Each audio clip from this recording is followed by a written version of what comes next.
wholesale changes by doing that, right? Right. All right, try it again, and then go to the way I suggested, and go to the heart monitor.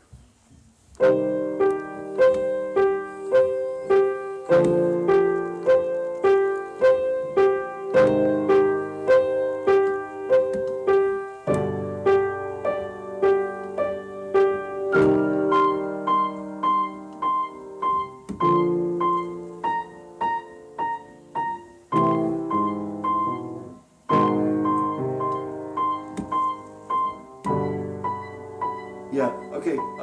So you were trying to change it a little then too, right? Instead of just having the heart monitor move exactly with the chords, right? I don't remember how you did it the first time, but I did six C's and then six C flat and then back to C. yeah, play it the way you played it. Play it the way you played it originally.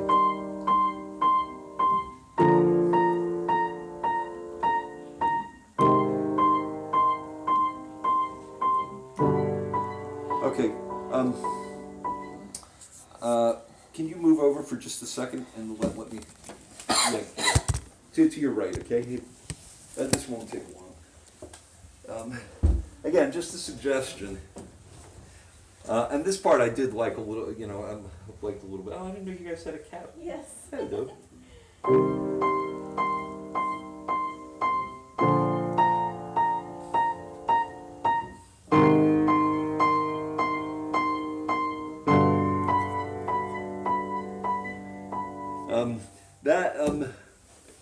That little two-note slur thing, Hayden, that's about as Mozart as you can get.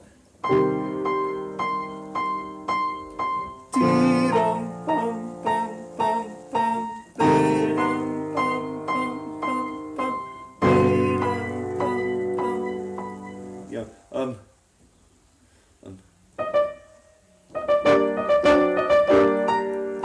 Purple flame. What?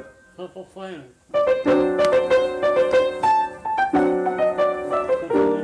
Symphony number 4 there. Yeah, listen to that. If it was a lesser composer, they probably would have written. But Mozart. It's called an appoggiatura. Yep. And singers love it when you write those notes because they're a little bit expressive. So I don't know if that heart monitor is ever going to be sung in the course of the opera, but I would, if it were orchestral, I would have flutes play it. okay. Well, the flute player would love it too. Yeah, More because than- that's the beefiest kind of, that's the beefiest instrument I could think of. Okay. All right. Try it and see if. So in other words, when you go to the B flat change, stay on the C for one more note, okay? But then go to the B flat, so it becomes an appoggiatura. Yeah.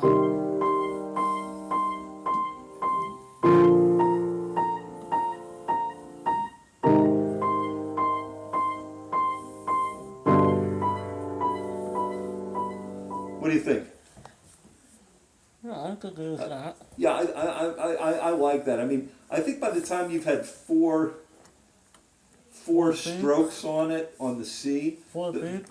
yeah, 4 beats on the C quarter note, that has let the audience know that this is the heart monitor, especially if you have something visual on stage that looks like a heart monitor, right?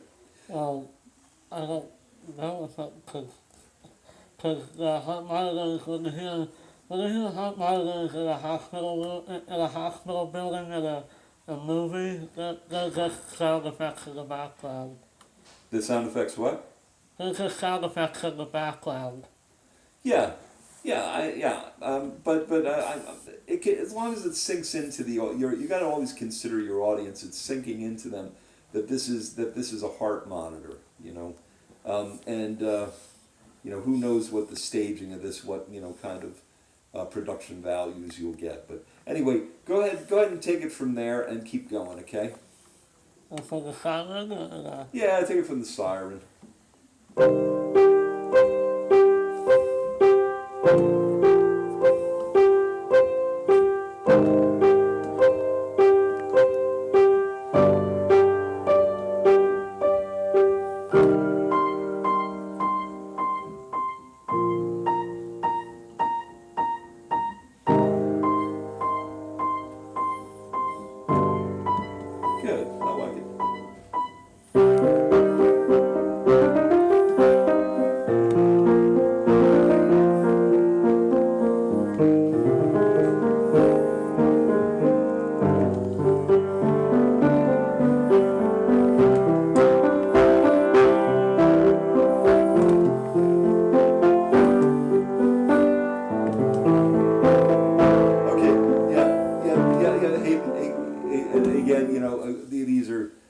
just my suggestions.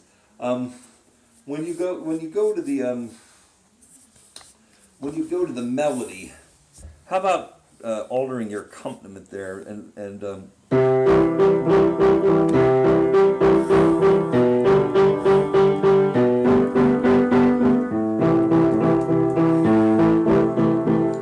how about just try something like that.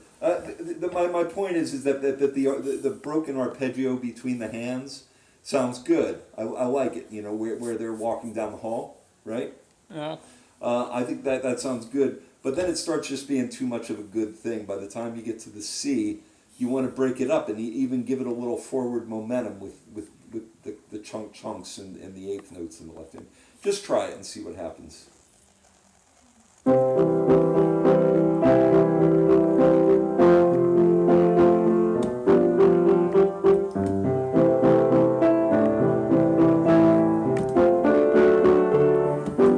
Yeah, no, you're not. Can you keep the right hand the way it was before? Hmm. But play it the way you were playing it originally.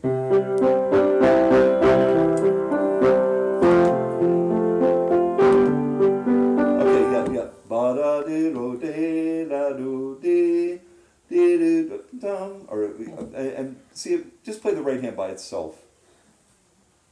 Ba da di.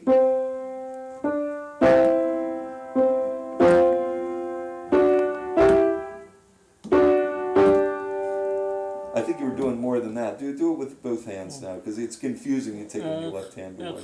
I don't really do it the same time. Oh, okay. Yeah, Well, you know, you have to do it the same way every time. I know the chord I do the same chord progression. Yeah, I know that.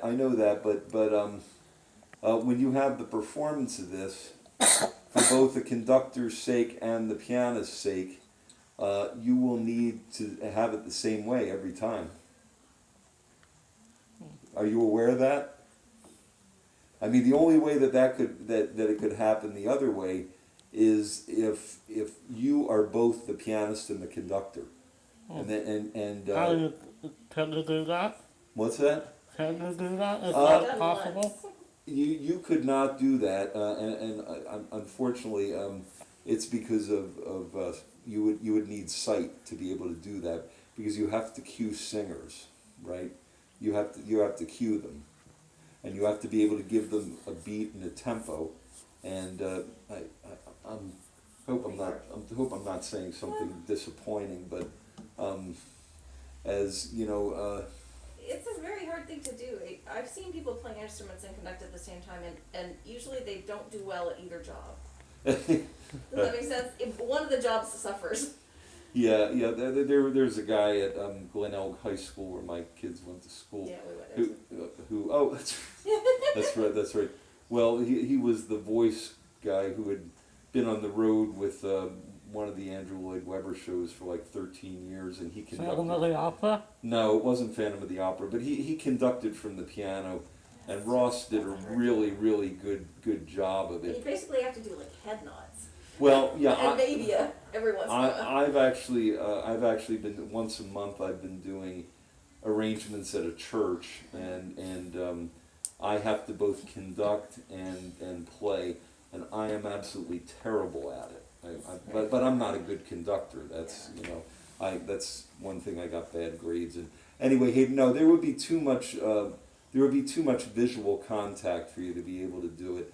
I think it's possible you could play the piano part and you could alter it a little bit, but you'll have to have a conductor, and the conductor the conductor needs to know exactly what you're going to play. Oh. Okay, so you have to play it the same way every time. That's if you wanna be a jazz musician, then you can make things up as you go. With classical composition, it has to be the same way every time. You know how I always get on you when you say, "Oh well, Brahms wrote this waltz this way, but I like it better this way." Well, the composers do it anyway. Try to settle on one way of doing it and record it that way, and that's the way you're going to do it. But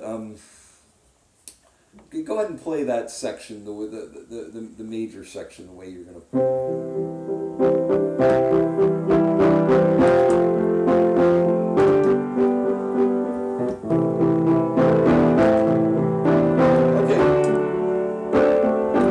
Okay, I like that. I like that. Like, can you do the minor part before that where you're arpeggiating?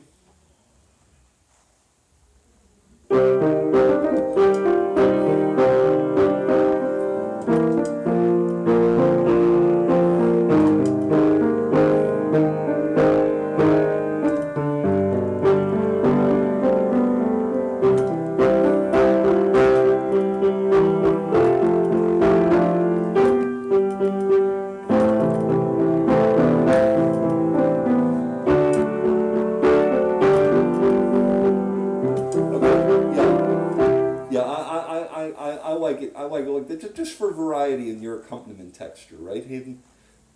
What do you think? Right. Yeah. Okay, let's keep going.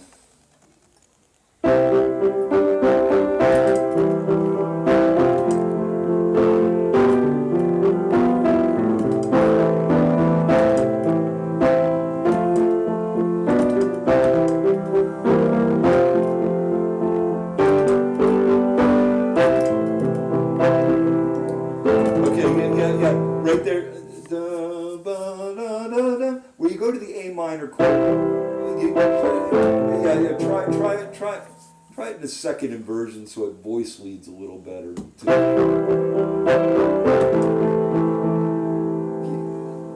Yeah.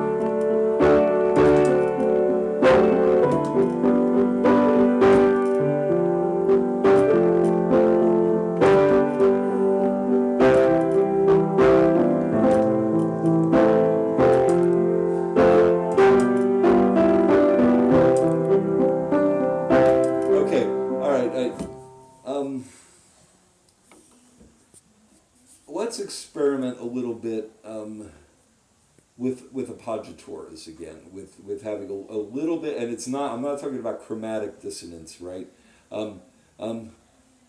It just, for my tastes, and I think for probably a lot of people's tastes, there's just too much of playing the essential essential chord tones as your melody in your right hand. In other words, you're playing G major in the left hand and G major in the right hand. You're playing A minor in the left hand, A minor in the right hand. Okay. So play.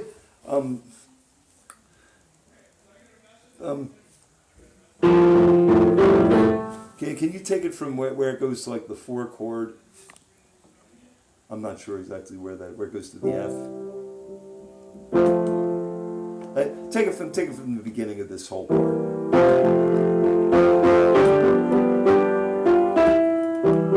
Okay, right there.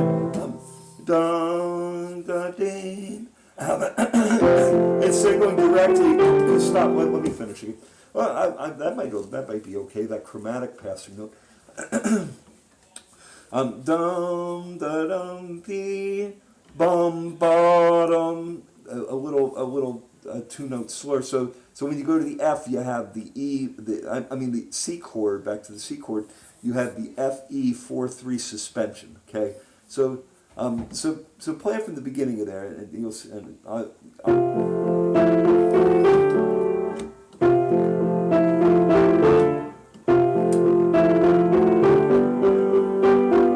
Right there, right there. Hey, no, sorry. So, yeah. Try it.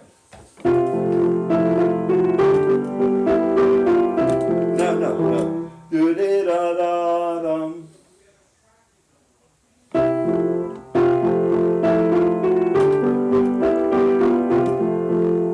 Yeah, but the chord.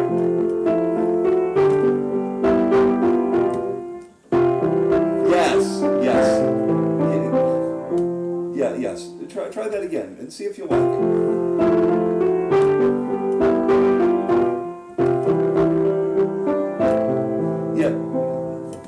Yeah, and that's the one where I said maybe play the A minor and inversion. But I don't know. I do like having the A bass there, don't you? Yeah. Yeah. Yeah. Okay. So what do you think of the little appoggiatura, that F to the E? It's actually a 4/3 suspension. Right. Yeah. All right. All right. Play it from the same place and let's keep going.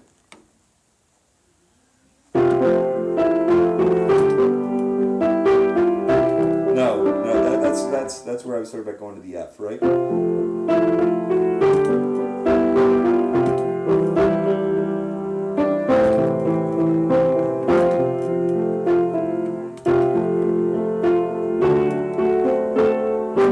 Yeah, right there. Yeah. Hey, bum bum bum bum bottom.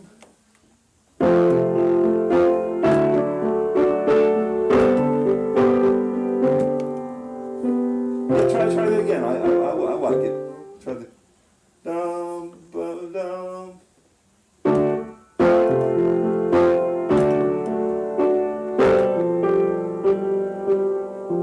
Yeah, try one more time. I see you hit the right chord.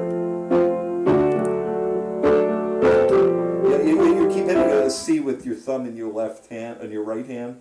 That's what you have to hit either a D or a B with your thumb in your right hand.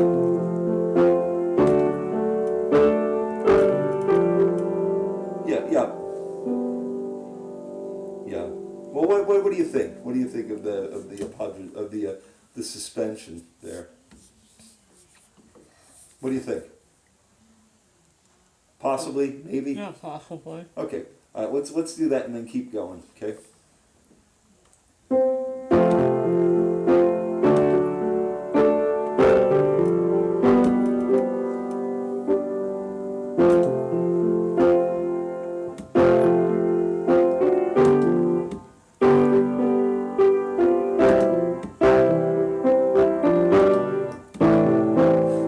Yes, the little suspension you did on the A minor chord, da dum, or the D to the C. You added that one, didn't you? Yeah. Yeah, good. Yeah, that's it.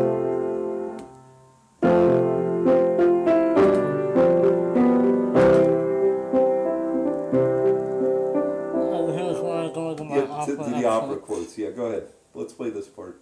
All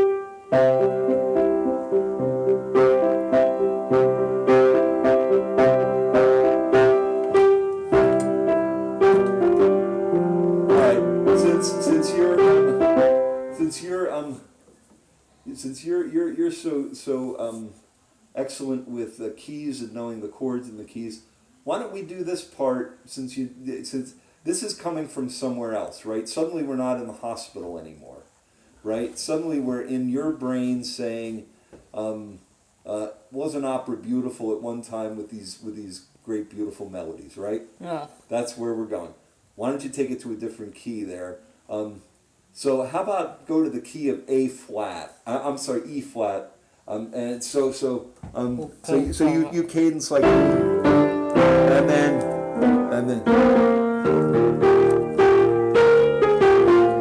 just Well, then I start with Traviata. oh yeah, right. Yeah, that's the drinking song. Well, take the end of the phrase in C and then go to E. Do that La Traviata in E flat.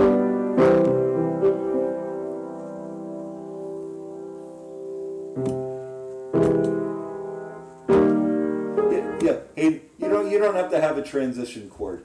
Let's see what it sounds because it's a little shocking. You're going someplace else. You're taking the listener someplace else. Now. Then it starts sounding like nocturne.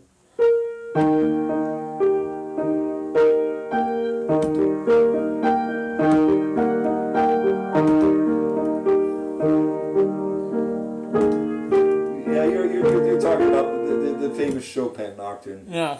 Yeah, well, that's just because you know that nocturne's in the key of E flat. Just hearing that interval, I mean, Chopin started that with the same interval as the drinking song, right? Yeah. So yeah, I mean, the listener doesn't know because it's in another key that it sounds like the nocturne. Yeah, they're going to hear the drinking song. Just try it and end it in the key of C, and then actually first just play the drinking song in E flat. See if you can do it.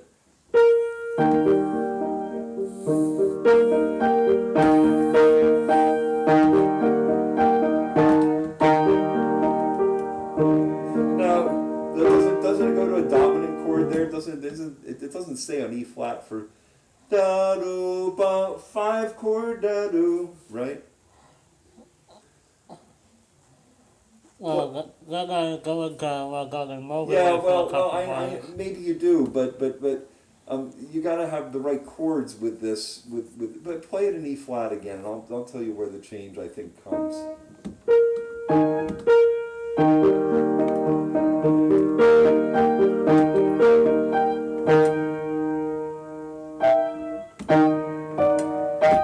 Right here, B flat now, 7.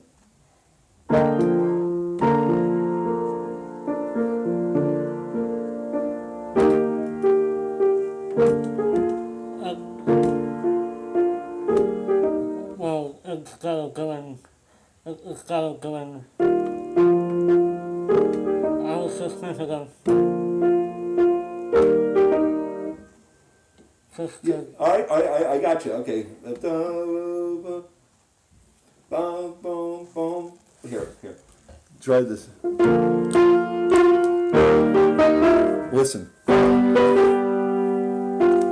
And then that takes you back to C. yeah.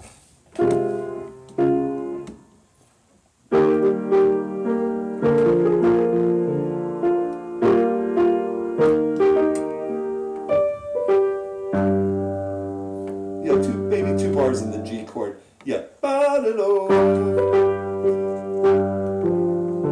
Yes. All right. Then I do done exactly.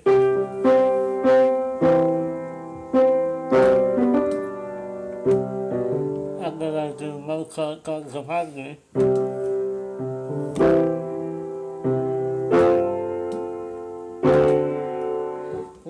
That one's in 4/4, but I did it in 3/4.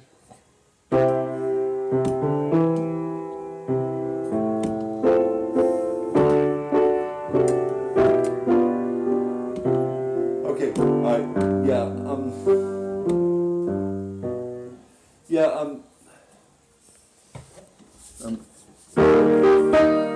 Then you could go, and then you could do the Donizetti in G. My point is that this section is taking you, and you're taking your listener to a different place, right? That really has pretty much nothing to do with it doesn't have anything to do. What are the 2 main characters' names? Will and Stella? Yeah, it doesn't have to do with Stella and who? Will? Will? Yeah. But Guglielmo in this Italian version. Yeah, Guillermo. Yeah. It doesn't have anything to do with the 2 of them suddenly. Your overture, the very beginning has very much to do with them, with the ambulance and the heart monitor. Right? Yeah. You okay? Yeah.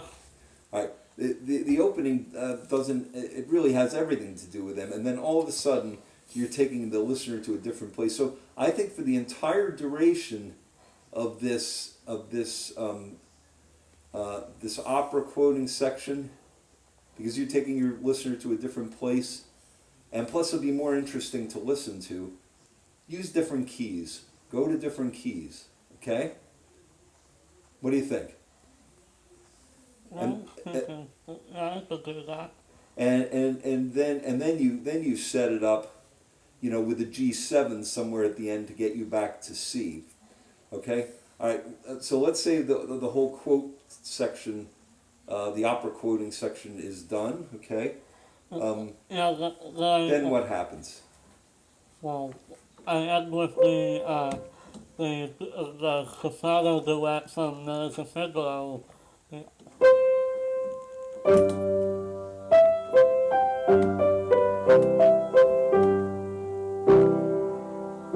then I do Back to the Heart Monitor to end it.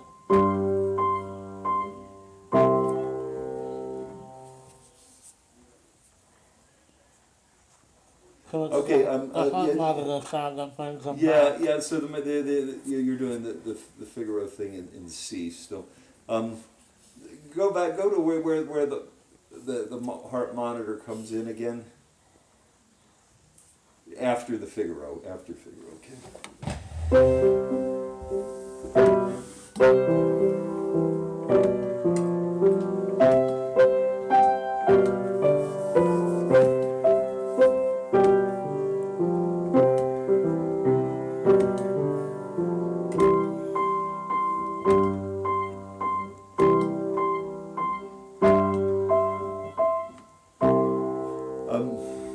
All right. How about? And it's going to be in the wrong register. But how about?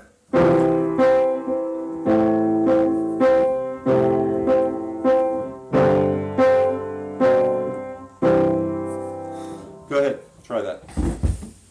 Did you hear what?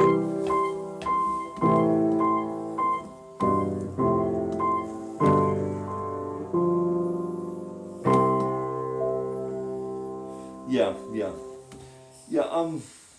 What do you think? I like it. Okay, all right. Yeah, Hayden. Five The- over. What's that? You're 5 over. Oh, we are. Yes. Really? All right. Yeah. Well, I was 5 minutes late, so I'm not worried about it. But yeah, we should. The time flat for Yeah. today. Yeah. Yeah. Let me just explain one thing to you, and then we'll be done. Okay. Chord. What is the definition of a phrase, Hayden? Do you know what the A definition? musical phrase, you mean? Yeah, musical phrase. Yeah. Well, is it like question and answer? Well, it can be in that form. It can be in that form, but Yeah, just like one little, you know, starts into a from the start of what, like, you know, like, I could play a phrase or something. well, I know that. I mean, I know, but it's good to have this clear in your mind when you're writing music. Okay, a musical phrase is a melody supported by a chord progression. Okay, Yeah. and 99 out of 100 times that chord progression has it always has a cadence, meaning basically a 5-to-1 or some kind of resolution to a 1 chord, right?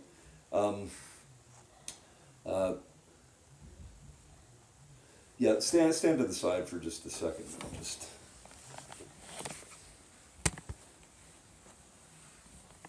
So what were you going to say about the rest of it, Mike?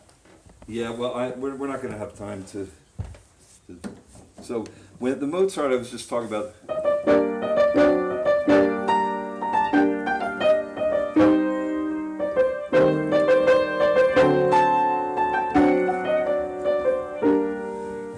That's really an entire phrase there. Okay. Now, like you said, there's a question and an answer there, right? But my point is that when you get to the end of this, where you're just doing the, you know, a phrase is very.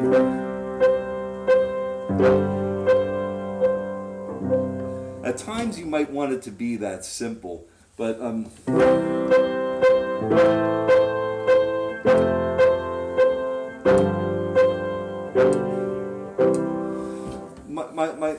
ahead and sit back down. My point is that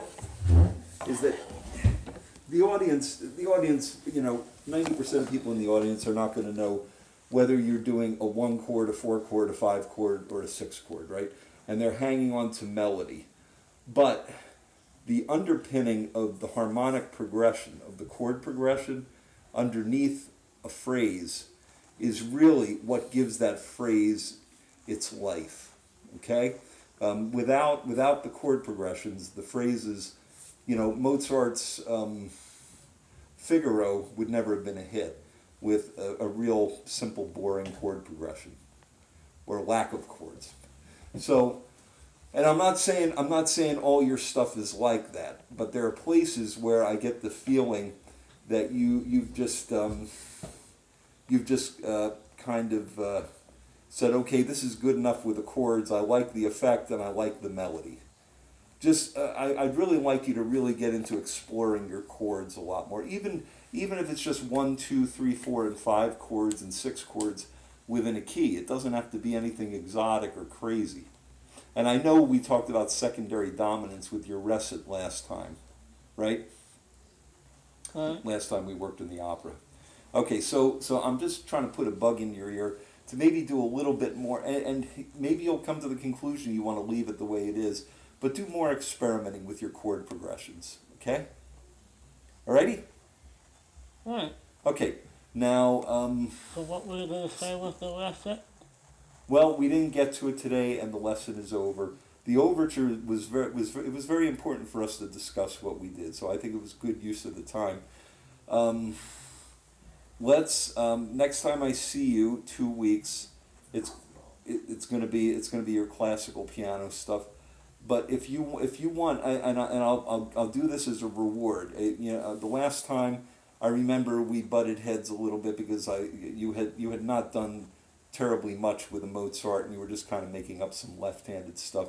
If you get the Mozart down to the point where we discussed it last time, which is Oh, there it is. yeah yeah We have to remember that.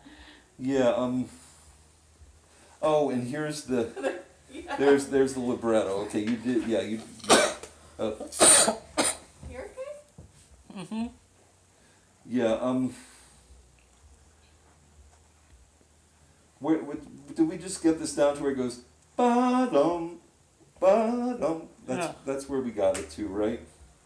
All right, if you have it down to there and you absolutely nail it, Hayden, yeah, good. If you absolutely nail that next time, we'll just spend the first half hour on the Mozart. I'll play for you and record for you the next part. Did we do this yet? Did we do that part? Yeah, you did record that. I did record that. Okay, why don't you try to get to where that part ends, and Well, I don't think. I think. well, look. If you want to work on the opera next time, we can spend half the time on your sonata, and then the other half of the time on the recits. But I want you to have this Mozart really nailed, and I want it to be. You don't have to play it for me now, okay? And I know we missed a week because of the illness and everything, but I did work on the Mozart. I'm sure you did. Well, you got another 2 weeks, okay? And then if you really nail it for me, then we can spend the second half of the lesson working on the recit, okay? All right. Thank you. I do have a question about the lesson.